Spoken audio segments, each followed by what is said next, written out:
Holidays-nale, adu namma GT Holidays da. GT Holidays, South India's #1 travel brand. You know you are special when you're with GT Holidays.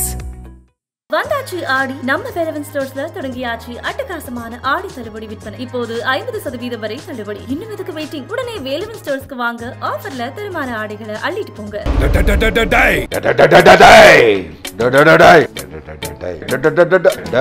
நான் 30 தடவை சொன்னேன், டப்பிங்ல 300 தடவை சொல்ல வச்சாரு. ஐயா throat போச்சுயா, என்ன விடுங்க ஐயா. ஒரு நாள் பூரா ஓடுது. ராஜேந்திரன் காலு கிழிஞ்சாலும் பரவாயில்லன்றதுக்கு. அண்ணே எங்கண்ணே நீங்க வாங்கண்ணே, வெளியில நீங்க வாங்க வாங்க. ஆக்சுவலாக என்னன்னா டிடி ரிட்டர்ன்ஸ் ஹிட் ஆனால் சந்தானம் சாரோட கெரியர் ஹைல இருக்கும் அப்படிங்கிற மாதிரி தான் இருந்துச்சு. இப்போ படம் பண்ணும்போது அவருக்கு தெரியாதா? நான் வந்து வெளிப்படையாக பேசுகிறேன், நான் பின்னாடி பேசி பழக்கம். யோகி பாபு எவ்வளோ சிரிக்க வைக்கிறாரு, சிந்திக்க வச்சாரு, சிரிக்க வச்சாரா? நான் பேர் சொல்ல விரும்பல ஹீரோக்களை. எல்லா படமும் 100 days ஓடுதா இல்லையா? எல்லா ஃபிளாப் அவங்களுக்கு இருக்குல்ல. பேர் சொல்ல விரும்பல அந்த படத்து பேரை கூட. எல்லாருமே ஆஹா சூப்பர் அப்படி இப்படி நாங்கள் அவரை மட்டும் சொல்றது. எனக்கு அவங்கவுங்களுக்கு ஒரு கால்குலேஷன் இருக்கும். அவங்கவுங்களுக்கு என்ன ஓட்டுறதோ அதுதான் ஓட்டும். படம் 4 படம் ரிலீஸ் ஆகுது, அட சூப்பர், எல்லா படமும் கண்டாலும் நல்ல மாதிரி ஓடணும் அப்படின்னு நான் நினைப்பேன். அந்த 4 படத்தோட என் படம் ரிலீஸ் ஆச்சுன்னா 4 படமும் ஊற்றிக்கணும், என் படம் மட்டும்தான் ஓடணும்னு நினைப்பேன். தனியாக வந்தியா சூப்பர் நல்லா பண்ணியிருக்கேன், நான் பாராட்டுறேன், எல்லாம் பண்ணுறேன், உனக்கு மாலை போடுறேன், என் கூட வராது. அது ஓப்பன் அவசரம். இத்தனை படங்கள் ரிலீஸ் ஆயிருக்கு. இப்போ நான் ஒரு படம் கதையை கேட்டு நான் வெளில வந்துட்டேன், அந்த படம் ஓட தெலுங்குல கேட்டு போகிறேன் யாரை வேணாலும். கதையை கேட்டு வந்த படம் ஓடாதுன்னு அவுட்டது. நான் அந்த படத்தை மேலே என் படத்தை தூக்கி போட்டேன்னு வச்சுங்க, அப்போயே அவனுக்கு புரிஞ்சு போட்டேன். சரி நம்ம காலி அவனே புரிஞ்சுக்குவான். இது பெரிய ஹீரோங்களும் என் படத்து மேலே போதிங்க போ, 10 நாள் கழிச்சு ரிலீஸ் பண்ணிக்கோ, என் கூட வர. சார் வணக்கம் சார், எப்படி இருக்கீங்க? வணக்கம், ஆஸ் யூஷுவல் நலமா இருக்கேன். ஆக்சுவலாக ஃபஸ்ட்டு ஒரு விஷயம் சொல்லிடுறேன். ஏதோ ஒரு 10 வருஷத்துக்கு முன்னாடி வந்து நான் உங்களை இன்டர்வியூ எடுக்கிற மாதிரி இருந்தால் ஐயோ இந்த கேள்விலாம் கேட்கலாமா இல்லை அப்படியே அடி விழுமா அப்படிங்கிற ஒரு பயம்லாம் இருக்கும். ஆனால் இப்போ வந்து எப்படி இருக்குன்னா ரொம்ப ஜாலியாக இருக்குது சார். ஏன்னா படம் பார்த்துட்டு அதே ஒரு வைபோடே தான் வந்திருக்கோம் அப்படின்னு சொல்லலாம். First of all Santhanam sir அவங்களோட அசோசியேட் ஆன அந்த ஒரு அது எப்படி நடந்துச்சு சார்? ஏன்னா இதுக்கு முந்தைய படங்கள்லையும் இருப்பீங்க, அதுவுமே வந்து பார்த்தீங்கன்னா ஒரு ட்ரெண்ட்மார்க் காமெடி ஆகிடுச்சு, ஆடுவோம் பாரு ஆட்டம் அப்படின்னு சொல்லிட்டு. ஸோ லைக் இதை பற்றி சொல்லுங்கள் சார், எப்படி அதை அசோசியேட் ஆனீங்க? அசோசியேஷன்றது வந்து ஃபஸ்ட்டு என்னுடைய படத்தில், என்னுடைய டைரக்ஷன் படத்தில் சந்தானம் சார் நடிச்சிருக்காரு, மார்க்கண்டேனில். பையன் ஹீரோ. சூப்பர். அந்த படத்தில் அவர் வந்து பண்ணார். அப்போயே எங்களுக்குள்ள ஒரு நல்ல அண்டர்ஸ்டாண்டிங். அந்த அண்டர்ஸ்டாண்டிங் என்னாச்சுன்னா ஒரு பாண்ட் ஆச்சு, ஒரு பிரதர்லி பாண்டு ஆகி. ஸோ எங்கள் 2 பேரும் ஒரு பெரிய நட்பு, ஒருத்தருக்கு ஒருத்தருக்கு உண்டான நட்பு. ஸோ அது அப்படியே தொடர்ந்து வந்தது. அப்போ அதில் என்னென்னா அந்த பாண்டுக்கு மெயின் காரணம் இந்த பிக்சர் வைஸ் நீங்கள் கேட்டிங்கன்னா இந்த அடேங்காப்பா 5 பேர் தான். இந்த அடேங்காப்பா 5 பேர் அவங்க ஸ்கிரிப்ட் பண்ணுறத அதை பண்ணும்போது அவங்க சிரிக்கிறாங்களோ இல்லை பக்கத்தில் 10 பேர் சிரிப்பாங்க, அப்படி பண்ணுவாங்க. இந்த 5 பேர் சேர்ந்து சந்தானம் சார், ஆனந்த் சார், முருகன், சேத்து, மாறன். ஸோ இந்த அடேங்கப்பா 5 பேர் இவங்க. நான் அவங்களுக்கு பேர் அப்படி தான் வச்சுருக்கேன், அப்படியே அடேங்கப்பா 5 பேர் அப்படின்னு நான் எப்போ கேட்டாலும். அதுக்கடுத்து காட்டுக்கத்து, இது தேவராட்டம். பீக்ல இருக்கும், மைக்ல வச்சு பேர் சொல்லிட்டு போனேன்னு கத்துனானா பீக் அடிக்குதுன்னு சொல்லி அப்படிங்கிற மாதிரி அங்கே பீக்ல இருப்பீங்க. அது பயங்கரமாக இருக்கும். சைலன்ஸ் இருக்கும், சைலண்ட் மற்ற ஏந்திரிச்சா வெடிச்சிரும். நமக்கு வந்து அண்ணே எங்கண்ணே நீங்க வாங்கண்ணே, வெளியில நீங்க வாங்க வாங்க வாங்கங்கிறல்ல அப்படின்னு வாங்க எல்லாரும். அதுக்கப்புறம் நம்ம வந்து டேய் அப்படி அது சூப்பர்ண்ணா அப்படின்னு அந்த ஒரு மிரட்டல் துணி அப்படின்றது இனி இருக்கும். ஸோ அதுக்கு அந்த மாதிரி நான் எப்போ கதையோட போகிற கேரக்டர்ஸு. ஏன் உதாரணத்துக்கு சிரஞ்சீவி சார் பரதநாட்டியம் ஆடுற கேரக்டர் ஒன்று இருக்கும், பரதநாட்டியம் தான் ஆடுவார். ஸோ நீங்கள் நம்பிங்களும் நான் நம்ப மாட்டீங்க, போய் பரதநாட்டியம் கற்றுக்கிட்டேன் நான். ஏன்னா பரதநாட்டியம் ஆடக்கூடியவன் எப்படி சண்டை போடுவான், தித்தி தை தித்தி தை திக்கிட்ட தக்கிட்ட தக்கிட்ட தக்கிட்ட தக்கு டக்கு டக்கு டக்கு டக்கு டக்கு டக்கு இப்படி அடி உழறதுக்கு கூட அந்த ரிதம் அந்த அந்த இது இருக்கு இல்லைங்களா, அதை கற்றுக்கிட்டு கால் ஸ்டெப்பு முத்திரை எல்லாத்தையும் கற்றுக்கிட்டு. ஸோ இதுதான் ஒவ்வொரு அபிநயம் பிடிச்சி அடிக்கிறது, அடிச்சுட்டு அடுத்து நிற்கிறது. அதில் ஒரு ஃபெமினிட்டி இருக்கும். ஆமாம் ஆமாம். ஸோ அது மாதிரி எல்லா டான்ஸுமே அப்படி அதாவது தொழில்னா எனக்கு என்ன திறமை வெற்றி. ஓகே, அது வெற்றி ஒன்று தான் என்னுடைய குறிக்கோள். லைக் நீங்களும் சந்தானம் சார் நிறைய க்ளோஸாக பேசியிருப்பீங்க, ஏன்னா முன்னாடியே சொல்லியிருக்கீங்க நம்ம இதுக்குள்ளே இருக்கோம் அப்படின்னு. அந்த வகையில் சந்தானம் சாரோடைய முந்தைய படங்கள் ஆக்சுவலாக என்னன்னா டிடி ரிட்டர்ன்ஸ் ஹிட் ஆனால் சந்தானம் சாரோட கெரியர் ஹையில் இருக்கும் அப்படிங்கிற மாதிரி தான் இருந்துச்சு. ஓப்பனாக சொல்ல போனால் அப்படி தான் இருந்துச்சு. இதை பற்றி டிஸ்கஸ் பண்ணியிருக்கீங்களா சார்? அதாவது சார் இப்போ டிஸ்கஸ் பண்ணுறோன்னு வச்சுங்களேன், இப்போ படம் பண்ணும்போது அவருக்கு தெரியாதா? இப்போ நான் வந்து வெளிப்படையாக பேசுகிறேன், நான் பின்னாடி பேசி படங்கள்லாம் எனக்கு நான் ரொம்ப பேரை கேட்பேன் கூட. இப்போ ஒருத்தர் ஃப்ளாப் பண்ண உடனே ஒரு டேரக்டர் மேலே போட்டுறது அப்படிங்கிறது இல்லை. கதையை கேட்டு தான் நீங்கள் நடிக்கிறீங்க. ஸோ உங்களுக்கும் அதில் பங்கு உண்டு இல்லை? கண்டிப்பாக. இப்போ எல்லாருக்கும் பிடிச்சி எடுத்த படம் போடலை, அவ்வளோதான் மேட்ரு அது. Okay okay. அப்போ நீங்கள் என்ன பண்ணோம், என்னுடைய கேரக்டரைசேஷன் இது என்கிட்ட ஜனங்க விரும்புறதுன்னு, எம்ஜிஆர் கிட்ட விரும்புறது என்னன்னு எம்ஜிஆருக்கு நல்லா தெரியும். புரியுதுங்களா? சிவாஜி கிட்ட என்ன ஒரு நடிப்பு வேணும் அப்படிங்கிறது தெரியும். இதை ரெண்டையும் மைண்டில் வச்சுக்கிட்டு தான் தேட்டரில் போகிறான் ஆடியன்ஸு. கண்டிப்பாக புரியுது. அந்த ஒரு வகையில் ஸோ இதை பண்ணணும். சந்தானத்தை பொறுத்த வரைக்கும் என்னென்னா அவர் புதுசாக ஒரு முயற்சி பண்ணணும் அப்படிங்கிறத அவர் வெளிப்படையாகவே அவர் லெட் மீ ட்ரை இட் அப்படின்னும் போது there is no answer from us. Somebody was trying something new. அவர் ஒரு இயக்குனரை முழுமையாக நம்புகிறவர். கண்டிப்பாக அதில் எந்த வித இதுவும் அவர் முழுமையாக என்ன சார். ஸோ அப்படி அவர் சொல்லும்போது இப்படியா இப்படி சைலண்டாக இருந்தால் நல்லா இருக்குமோ அப்படி பார்ப்போமே அப்படிங்கிற மாதிரி வந்தது தான். ஸோ அது என்ன மாதிரி கொடுத்தது அப்படிங்கிறத விட எக்ஸ்பீரியன்ஸஸ் கொடுத்தது அவருக்கு இல்லைங்களா? ஸோ இன்னைக்கு அந்த இதையெல்லாம் தடையெல்லாம் மீறி டப்புன்னு இப்போ டிடி ரிட்டர்ன்ஸ் அடித்தா ஸோ ஜனங்க எதிர்பார்த்தது இதுதான் அவர்கிட்ட. ஆமாம், அப்படிங்கிறது இந்த படத்தில் தெளிவாக தெரியுது. அது அவருக்கு தெரியாது இல்லை, தெரியும். பட் ஒரு எக்ஸ்பெரிமெண்ட் பண்ணி பார்த்தாரு. அது எக்ஸ்பெரிமெண்ட் கொஞ்சம் 2-3 பண்ணிட்டாரு. அந்த எக்ஸ்பெரிமெண்ட் 2-3 அது பேலன்ஸ் பண்ணி பண்ணணும். அதை பண்ணும்போது அப்போ சக்ஸஸ் பேலன்ஸ் ஆகிட்டு இருக்கும். இப்போ ஒன்றும் இல்லைங்க, நீங்கள் இப்படி யோசிச்சு பாருங்களேன். யோகி பாபு எவ்வளோ சிரிக்க வைக்கிறாரு, மண்டேலா எப்படி பண்ணாரு? சிந்திக்க வச்சாரு, சிரிக்க வச்சாரா? சிரிக்கவும் வச்சாரு லேசா. ஆமா, லேசா கொஞ்சம் புன்முறுவல் பூக்க வச்சாரு. ஆனா ஒரு கேரக்டரைசேஷன்னா வாழ்ந்தாரா இல்லையா? இது எல்லாருக்குமே இருக்கக்கூடிய ஒரு ஆசை தானே சார், எல்லாருக்குமே வரணும்ல. இப்போ யோகி பாபு இத்தனை படம் பண்ணிட்டாரு அந்த மாதிரி, ஏன் ஜனங்களுக்கு பிடிச்சது? See, this is that ஒரு ட்ரையல் கோட் மாதிரி தான் சார். எதெல்லாம் பண்ணோம் அப்படிங்கிற ஒரு ஆசை மனுஷன். இப்போ நீங்கள் ஒரு ஆக்டர் ஆகும்போது உங்களுக்கும் இதே தான் தோணும். இன்னைக்கு நம்ம பார்க்கலாம், நீங்களே நான் பேர் சொல்ல விரும்பல ஹீரோக்களை, எல்லா படமும் 100 days விடுதா இல்லையா? எல்லா ஃப்ளாப் அவங்களுக்கு இருக்குல்ல. 50 நாள்லாம் பார்த்து ரொம்ப இல்லைங்க, 100 days விட்டுருங்க, சக்ஸஸ்ஃபுல்லாக வச்சுங்க. எல்லா படமும் சக்ஸஸ் ஆகுதானா? இல்லை, கண்டிப்பாக. அது 1 இருக்கும், அப்புறம் 2 போவோம், அப்புறம் 1 வரும், அப்படி தான். இப்போ எத்தனை கொடுக்குறோம் அப்படிங்கிறதுல இப்போ ஒருத்தருடைய ஸ்டைல் மெயின்டைன் பண்ணுறது, ஃப்ளாப் ஆகுதோ ஹிட் ஆகுதோ. விஜயகாந்த் சார் என்ன பண்ணிட்டு போனார், கடன்னு அவருக்குன்னு ஒரு தனி ஸ்டேட்டஸ்க்கு செப்பரேட்டாக இருக்கும் உள்ளுக்குள்ளே, இன்டீரியர் தமிழ்நாட்டுக்குள்ளே. விஜயகாந்த் சாருக்குன்னு ஒரு சின்ன அவர் இப்படி தான் பண்ணுவாருன்றது தெரியும் அவங்களுக்கு. அதை பார்க்க அவன் போகிறான். So how to make people happy அப்படிங்கிற ஒரு விஷயத்தில் தான் தெளிவாக இருக்காங்க. நீ புதுசாக ஒன்று சொல்ல போகிறேன், நான் புதுசாக ஒன்று செய்கிறேன் அப்படின்னா உங்களுக்கு நான் இப்போ பேர் சொல்ல விரும்பல, அந்த படத்து பேரை கூட எல்லாருமே ஆஹா சூப்பரு அப்படி நாங்கள் அவரை மட்டும் சொல்லிட்டாரு. எனக்கு நமக்கு இந்த படம் தான் ஓடும் அப்படின்னாரு அவர். ஓகே, எல்லாரும் இன்னி வரைக்கும் அந்த சூப்பர் ஹிட்னு நினச்சிட்டு இருக்காங்க. ஆனால் அவர் கூட வந்த படம் அது எல்லாருமே ஃப்ளாப் பண்ணாங்க. அதுதான் சூப்பர் ஹிட் உண்மையிலேயே. ஓஹோ, சூப்பர் சார். சார் அவர் பாயிண்ட் ஆஃப் வியூ மாஸ்டர் நான் சொன்னது கரெக்டாக இல்லையா? அப்படின்னு 100%. ஏன்னா அது அவரை வச்சு அவர் எடுத்த எக்ஸ்பெரிமெண்ட்டு. Okay okay okay. அவங்கவுங்களுக்கு ஒரு கால்குலேஷன் இருக்கும்.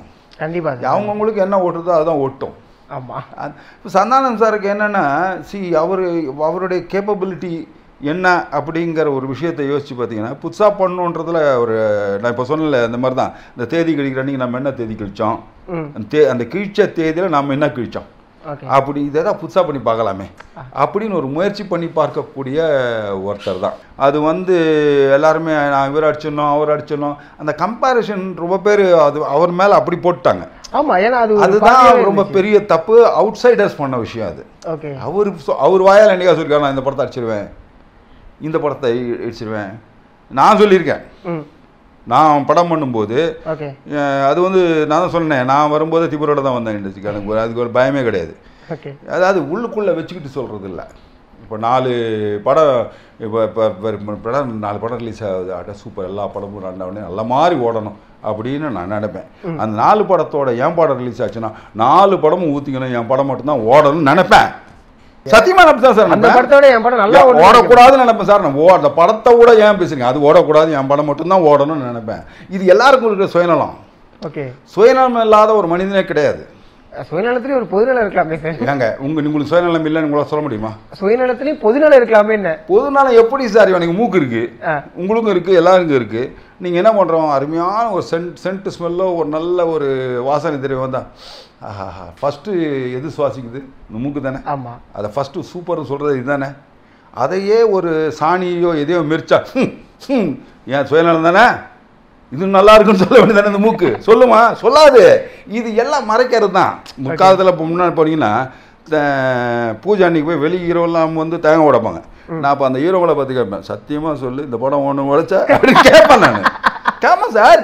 ஓகே. இது போட்டு அவனே உருவாக்கிக்கிறது எப்படி மாதிரியா கம்முனி அப்படின்னு அவங்க இதில் என்ன இருக்கு? புரியுது. எவனுக்கு வா நான் இது ரேஸு, இதில் ஜெயிக்கணும், நான் மட்டுமே ஜெயிக்கணுன்றது என்ன தப்பு? அப்படியே இருந்துடலாம். அது தப்பு கிடையாதுன்ற என்னுடைய ஃபீலிங்கு. நான் மட்டுமே ஜெயிக்கணுயா, அடுத்தவன் ஜெயிக்கணும். தனியாக வந்தியா சூப்பரா நல்லா பண்ணியிருக்கேன், நான் பாராட்டுறேன், எல்லாம் பண்ணுறேன், உனக்கு மாலை போடுறேன், என் கூட வராது. நான் தனி ரூட்டில் போயிட்டு நான் இல்லை, என் கூட வந்தால் மாட்டிக்குவேன் நீ. அதாவது என் கூட வந்தால் இந்த படம் ஜெயிக்க அதை ஓப்பன் அவசரம் இத்தனை படங்கள் ரிலீஸ் ஆயிருக்கு. இப்போ நான் ஒரு படம் கதையை கேட்டு நான் வெளில வந்துட்டேன், அந்த படம் ஓட தெலுங்கில் கேட்டு பாருங்க யாரை வேணாலும்.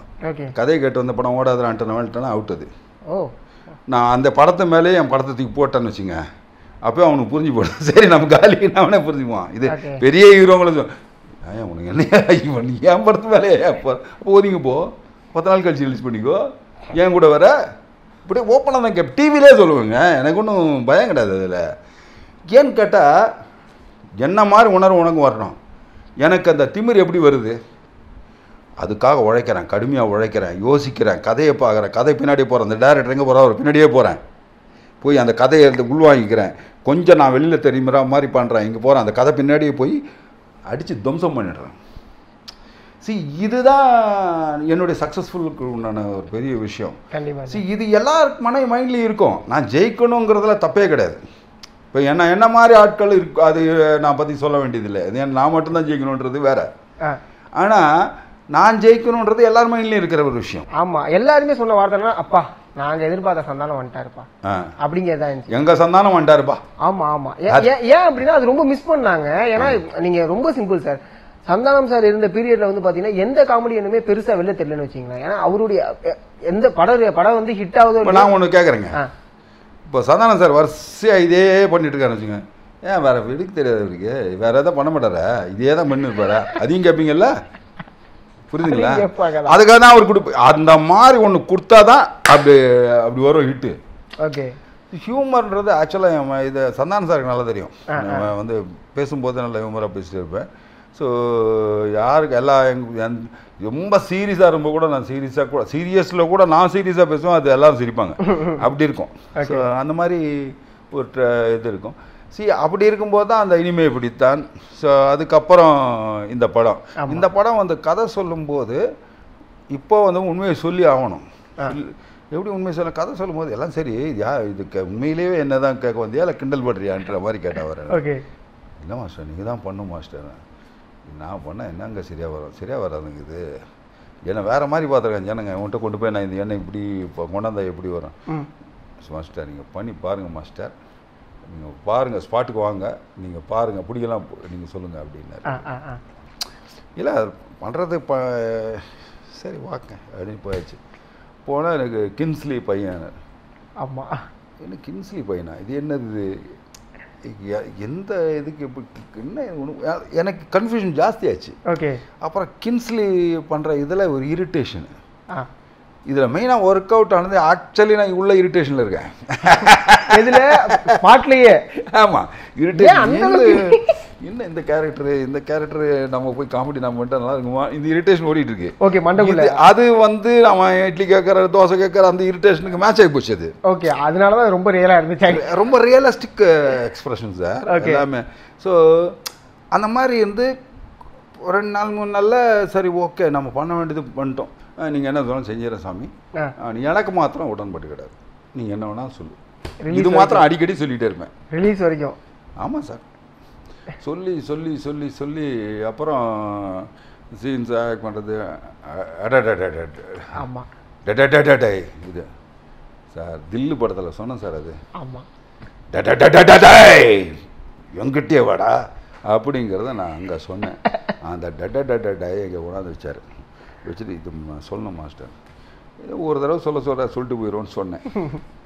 ஆனால் விடவே இல்லைங்க, எங்கே பார்த்தாலும் சார் இந்த இப்படி பல மாடுலேஷனில் சொல்ல வைக்கிறாங்க. என்னடா இது நம்மளை இப்படி தொல்லை பண்ணுறாங்களே இவங்க. ஏன்னா எனக்கும் சந்தானம் சாருக்கும் காம்பினேஷன் இல்லை, கிளைமேக்ஸ் வரைக்கும் நாங்கள் சந்திக்கவும் மாட்டோம். ஆமாம் புரியுதுங்களா? ஆமாம் ஆமாம். ஸோ என்ன பண்ண போகிறோம், யார்கிட்ட சொல்கிறது? ஆனந்த் நீங்கள் ரொம்ப என்ன போட்டு கொள்றீங்க ஆனந்துன்னு அவர்கிட்ட தான் புலம்ப முடியும். நீங்கள் பாருங்கள் சார், தேட்டரில் பாருங்கள் சார் இதனுடைய இதை சார். அந்த ஆளுக்கு ரொம்ப கிராப் பண்ணிட்டார் சார் ஒரு டைரக்டர் வந்து. அதான் இந்த அடங்கப்பா 5 பேரில் அவர் மெயினான ஒரு ஆள், அவர் ரொம்ப தெளிவாக இருக்கார். அது இதில் ரொம்ப ஸ்ட்ராங்காக உங்கள் கேரக்டர் பேசப்படுமா இல்லையா பாருங்கள் அப்படி. எனக்கு சரி ஓகே சொல்கிறீங்க நம்புறேன் அப்படின்ற மாதிரி போகிறேன். எனக்கு என்னென்னா நீ என்ன வேணால் சொல்லு, டப்பிங் நான் தானே பண்ண போகிறேன், அங்கே சொன்னாதானே அங்கே பார்த்துக்கிறேன் அவங்கள அப்படி. ஏன்னா ஒரு 30 தடவை சொல்ல வைக்கிறாங்க. நீங்கள் அந்த பார்த்துருப்பீங்க அந்த இதில் சுற்றி வர எத்தனை சரி ராஜா நீ சொல்ல எப்படின்ட்டா மேலே நான் சொல்ல வேண்டிய அவசியம் கிடையாது, வேற ஏதாவது போட்டுக்கிறேன் பஞ்சுன்ற மாதிரி நான் பிளான் பண்ணி வைக்கிறேன். நான் 30 தடவை சொன்னேன், டப்பிங்கில் 300 தடவை சொல்ல வச்சாரு டைரக்டரு. ஐயா த்ரோட்டு போச்சுயா என்ன விடுங்க ஐயா.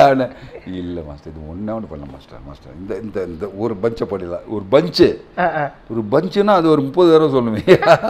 ஒரு 4 பூரா ஓடுது சார். அந்த இன்ஜினியர் எப்படி இதை கேட்டுருக்கான்னு எனக்கு அந்த ஆள மேலே டவுட் இருந்துயா, அவனுக்கு காதே வலிக்கலையா என்னையா ரிப்பீட் போல அவன் மாதிரி வேற ஒரு சோன்ல போயிருப்பாரு. என்னையா இவரும் கேட்கறாரு அவரும் எடுத்துட்டு இருக்காரு, என்னதான் நடக்க போகுது அப்படின்னு அவரையும் கன்வின்ஸ் பண்ணி உங்களையும் கன்வின்ஸ் பண்ணி என்னையும் கன்வின்ஸ் பண்ணி என்ன கன்வின்ஸ் பண்ணல, நமக்கு என்ன அப்பா இன்னையோட முடிஞ்சுதுறாங்க அப்பா அப்படிங்கிறது.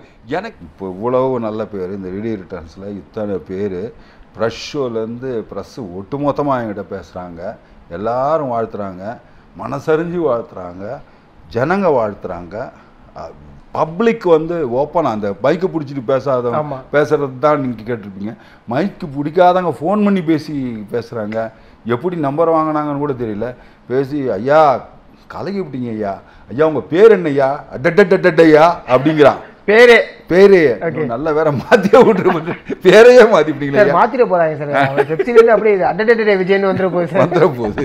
என்னன்னா லைக் அந்த டே தாண்டி இப்போ ஒரு சிரிப்பு அப்படிங்கிறது ஒரு சீன் நடந்து முடிஞ்சிடும் அவ்வளோதான். அதுக்கப்புறம் நாங்கள் வந்து சிரிச்சு அந்த படத்தை கொண்டாடணும். ஐ மீன் காமெடி படம் அப்படின்னா எனக்கு த்ரூ அவுட்டாக இருக்கணும்.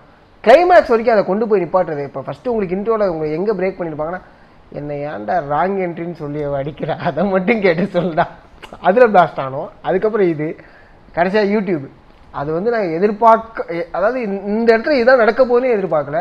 ஸோ இந்த சீன் உங்கள்கிட்ட சொல்லும் போது நீங்கள் என்ன நினச்சிங்க ஆக்சுவலாக இந்த சீனை சொல்கிறேன்? இல்லை எனக்கு வந்து முன்னாடியே எல்லாத்தையும் சொல்லிட்டாரு ஆனந்த். நான் தான் சொன்னேன் எனக்கு அதில் என்னவோ எனக்கு பேய் படம் அப்படிங்கிறம்போது இது there is going to be a scope for the pei. So நமக்கு என்ன இருக்க போகுது இதில் ஓகே அப்படிங்கிற ஒரு விஷயம் ஃபஸ்ட்டு. அதுக்கப்புறம் எந்த ரூட்டோட போகிறோம் அப்படின்னா ஒரு என்ட்ரி இது போகிறோம் அப்படின்னு ஸ்க்ரீன் பிளேயில் நல்லா பண்ணார் ஆனந்த். என்னென்னா மித்த எத்தனையோ பேய் படங்கள் வந்திருக்கும், அதுக்குள்ளே பார்த்து அந்த பில்டிங்குள்ளே போகிற ரொம்ப சர்வசாதாரணமாக போயிடுவாங்க. இதுக்கு ஒரு ரீசன் வச்சு அதை அழகாக கொண்டு வந்து இந்த பணங்கள் இப்படி போச்சு, அந்த பணத்தை பிடிக்கணும், அதை செய்யணும், இது செய்யணுன்றதை கொண்டு வந்து அது எல்லாரையும் கொண்டு வந்து உள்ள கரசேகர மாதிரி கொண்டு வந்து அப்படி சேர்த்து அதை எங்கே தேவை இன்ஸ்டன்ட் வாப்பா நீ வாப்பான்றது இல்லாமல் கனெக்ஷன் கரெக்டாக கனெக்டிவிட்டி கரெக்டாக ராஜேந்திரன் காலு கிழிஞ்சாலும் பரவாயில்லன்றதுக்கு அது ஏன்னா ராஜேந்திரன் நானும் ரொம்ப நாள் கழிச்சு பார்க்குறோம். ஏன்னா ராஜேந்திரன் என்கிட்ட தான் அவர் முதல்ல இருந்தார் அசிஸ்டண்ட்டாக 30 years என்கிட்ட இருந்தார் அவர். ஸோ எல்லாருக்கும் அவர் தான் டூப்பு. அப்போ ரொம்ப நாள் கழிச்சு பார்த்தீங்கன்னா அந்த ஒரு சந்திப்பில் ஏதாவது ஒரு மெமரிஸாக சில விஷயங்கள் நிறைய. ஏன்னா எனக்கு ரொம்ப பிடிச்சமான ஒருத்தன், he knows everything. நான் உண்மையிலேயே அவெல்லாம் ஒரு ஆக்ஷன் டைரக்டராக வந்திருந்தாருன்னா அவர் அடிச்சு எல்லாம் தூக்கி போட்டிருப்பார் அந்த காலத்துலேயே அப்போவே. So is the best choreographer. Super sir. ரொம்ப நன்றி சார், உங்களுடைய வேல்யூபிளான டைம் எங்களுக்கு ரொம்ப ரொம்ப நன்றி. Thank you so much. Holidays-nale adu namma GT Holidays da. GT Holidays, South India's #1 travel brand. You know you are special when you're with GT Holidays.